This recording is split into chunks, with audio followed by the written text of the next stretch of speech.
Salut la compagnie, c'est Jules Melon et aujourd'hui dans la Ciné Critique, je vais vous parler d'une nouveauté sortie au cinéma cette semaine, mais pas dans la Melon Mobile parce que là il est un peu tard et il fait froid aussi.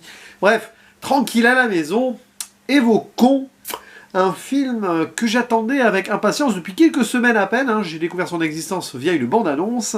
Son titre en français c'est Nos âmes d'enfants, en VO Come On, et pour nos amis québécois, l'instant même. Ouais, trois titres différents et qui n'ont pas la même approche, mais qui globalement peuvent, l'un plus l'un plus l'un, nous donner une idée de ce qu'est ce film. Une sorte de drame très psychologique en mode feel good aussi par moment, réalisé par Mike Mills, qui n'est pas à son premier galop d'essai, mais je n'ai vu aucun film de lui jusqu'ici. Je crois que son précédent, 20th Century Women, a eu un petit succès d'estime, par exemple. Et au casting, alors pourquoi j'attendais ce film? Entre autres parce que nous retrouvons dans le rôle principal un certain Joaquin Phoenix. Je crois, si je me trompe pas, que c'est son premier film depuis Joker. Quand même, voilà, il prend toujours son temps, enfin ça dépend. Mais il a une carrière assez atypique, Monsieur Phoenix. À certains moments, voilà, il va s'absenter, puis après on le revoit partout dans des films plus ou moins gros. Et ici, c'est plutôt en mode indépendant.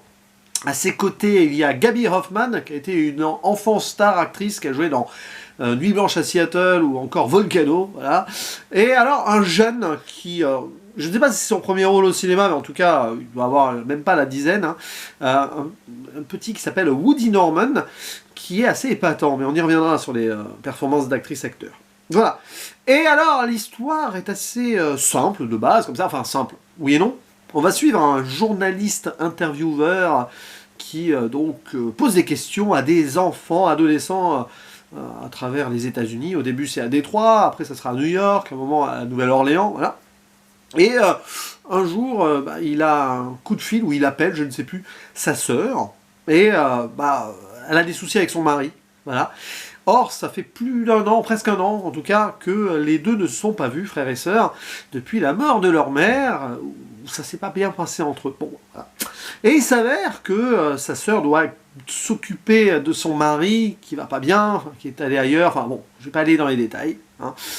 Et du coup, elle ne peut pas s'occuper de son fils, qui s'appelle Jesse. Donc, il se propose presque de lui-même. Johnny, donc, joué par Joaquin Phoenix, va faire le tonton modèle pendant quelques jours et s'occuper donc de son neveu. Et les deux vont se découvrir, ne se connaissant pas vraiment. Voilà. Et l'enfant est un petit peu particulier dans le sens où il parle beaucoup, il n'arrête pas, et il met les pieds dans le plat, tout ça, et alors que voilà, son oncle essaye quand même à un moment de lui inculquer certaines choses, et c'est amusant le lien qui va se tisser entre les deux, mais j'en dis pas plus à ce sujet pour l'instant. Voilà. Et à un moment, puisqu'il doit aller travailler à New York, il va amener Jesse, donc, de Los Angeles, là où il était allé s'occuper de lui, à cette ville, parce que s'occuper de lui, mais continuer à travailler, c'est compliqué. Et donc, il va l'amener en voyage pour la première fois de sa vie, quelque part. Oh! Et là-bas, forcément, il va se passer des choses. Ne vous attendez pas à une surplus d'action ou de péripéties extraordinaires, non. C'est un film très posé, très calme, psychologique, bavard, ça aussi je vais y revenir, et pas forcément produit, je crois, distribué par les studios A24, jouissant d'un très beau noir et blanc. Et voilà. Alors, qu'est-ce que j'ai pensé de ce film? C'est particulier, c'est pas facile d'en faire une vidéo. Parce que sur la première partie, j'étais en train de me dire, mais ne tenons-nous pas, enfin, je vais pas nous noyer, enfin, ne tiens-je pas là le premier gros coup de cœur de cette année 2022, même si j'ai quand même bien apprécié Licorice Pizza ou encore The Green Knight, voilà, il me manque encore ce premier gros film, vraiment, qui me marque absolument en ce début d'année, même si que Licorice Pizza, je le reverrai, et je pense que quand même, il y a moyen. Et puis, alors, il n'est pas très long le film, mais à certains moments, j'ai l'impression qu'il se perd dans beaucoup de discussions. C'est pas loin de devenir verbeux, j'aime pas le terme, mais voilà. Et pourtant, alors ça c'est tout le paradoxe, c'est que la relation entre le jeune acteur, donc Woody Norman et Joaquin Phoenix, le neveu et l'oncle, est remarquable. Il y a une belle alchimie qui se fait entre les deux, et même si ça parle beaucoup, eh bien c'est accrocheur à fond, et c'est super, quoi. Forcément, Joaquin Phoenix, c'est toujours quelqu'un qui est brillant face à la caméra.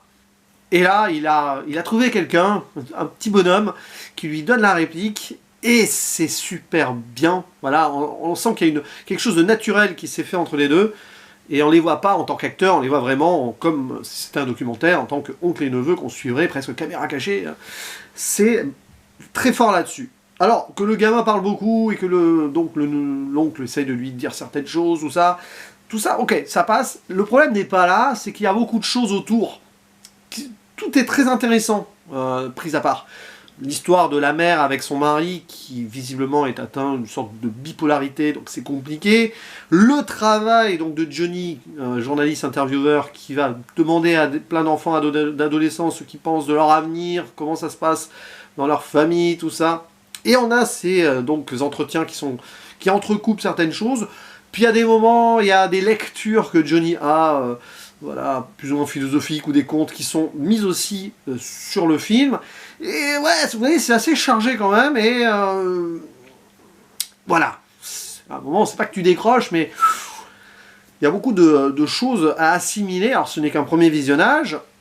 Tous les propos, toutes les réflexions sont passionnantes. Il y a des choses voilà, qui jouent sur l'avenir des jeunes interviewés, sur le passé de Johnny, donc l'oncle, avec sa sœur, mais aussi sa vie personnelle, qu'il a du mal à évoquer, et l'instant présent, d'où le titre français, français pour les Québécois, l'instant même, c'est ça qui compte.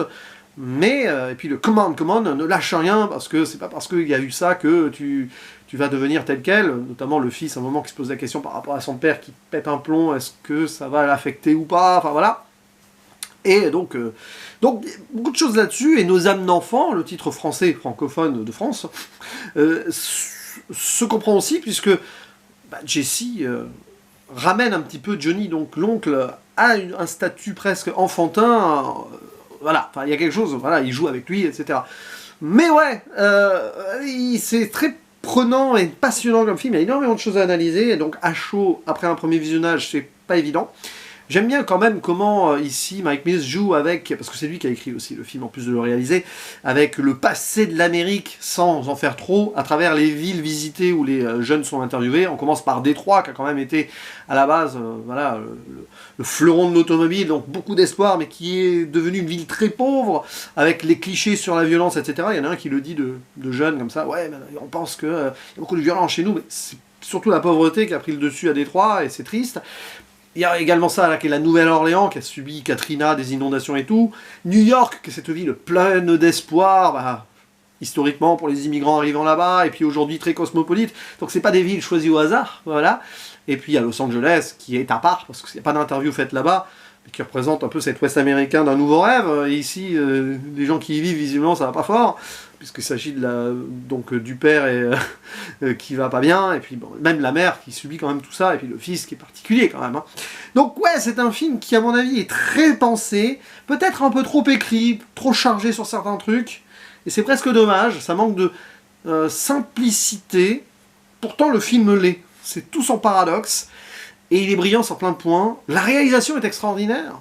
Voilà. Le noir et blanc, je me demande pourquoi. Pourquoi pas. On parle du passé, mais pas que. Potentialité du présent et d'un avenir, on ne sait pas. Noir et blanc, pourquoi? Parce que c'est A24, que ça se veut arty? Non, je ne pense pas. Bref, à débattre. Là aussi, en commentaire, si vous le souhaitez. Beaucoup de jeux sur les reflets miroirs, mais aussi les cadres et à travers les vitres. Alors, c'est très classique là-dessus, sur le plan en son de l'âme humaine. Voilà.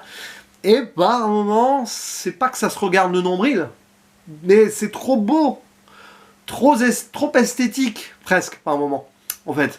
Même si c'est bien fait, et c'est l'art de bien faire son film et de bien le mettre en scène, c'est super bien, ça, de la part d'un artiste.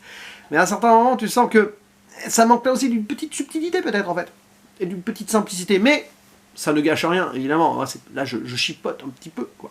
Non, franchement, c'est un très bon film, mais je suis frustré parce que c'était parti pour être un vrai coup de cœur, et au final, ça sera juste un vrai bon film qui m'a un petit peu assommé par moments, mais qu'est-ce que vous voulez que je dise de mal quand on a ce duo d'acteurs extraordinaires, même Gaby Hoffmann, on la voit pas beaucoup, mais en tant que mère Courage qui essaye de se battre, épouse Courage aussi. Non, franchement, allez voir ce film s'il est distribué près de chez vous. Moi, j'ai eu la chance de le voir dans un petit cinéma.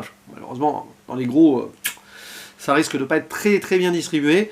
Mais c'est une petite perle qui aurait pu être grandiose, mais qui s'avère quand même réussie suffisamment pour qu'on y jette un coup d'œil et qu'on le soutienne, hein, ce métrage. Allez, n'hésitez pas à dire en commentaire ce que vous en pensez si vous l'avez vu, si vous souhaitez le voir, comment, pourquoi pas, etc. Bon, bref, si vous aimez ou non Joaquin Phoenix, mais là je pense qu'il n'y aura pas grand monde qui va dire « Oh non, j'aime pas cet acteur ». Allez, à la prochaine, ciao.